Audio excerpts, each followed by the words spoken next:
changing the cadence up, just counting, looking at the watch. We got 90 minutes to get in there. Cairo, the dog, was sitting next to me, the Malinois. No Ordinary Dog is a book written about him.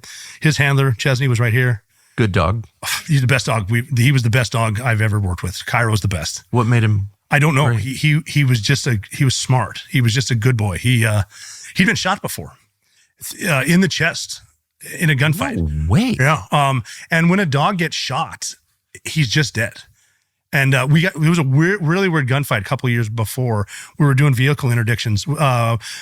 Taliban and Al-Qaeda were figuring that we were coming after them at night, so they would start driving their motorcycles right around dusk to cross the border of Pakistan, and then we just started hunting them on their motorcycles. And if you've never hunted men out of a helicopter on motorcycles, you have not lived. You take pig hunting, that's nothing.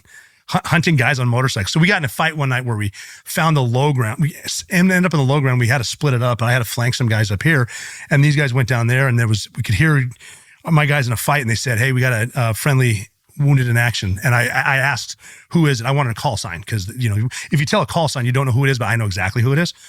And they said Cairo, and I'm like, "Fuck, he's dead." He got shot in the chest and the arm.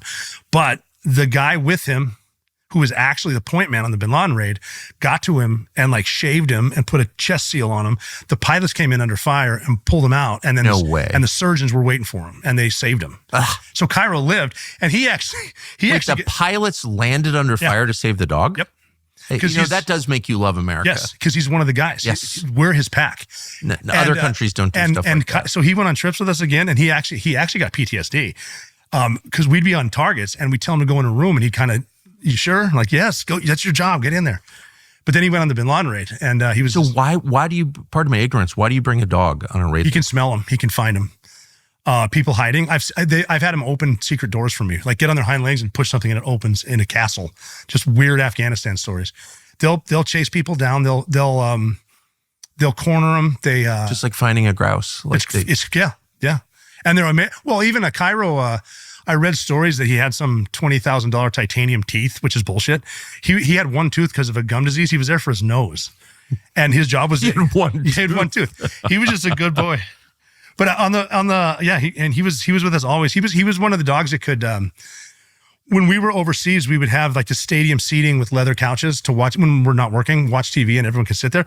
And once you take their vests off, they're just part of the pack now. So you can pet them, you can play with them, and they want their ball more than a treat. Well, of course. But then they'll do stuff like if they're up on the same level as you and put upon you, you got to push them off because they're trying to get up there. Because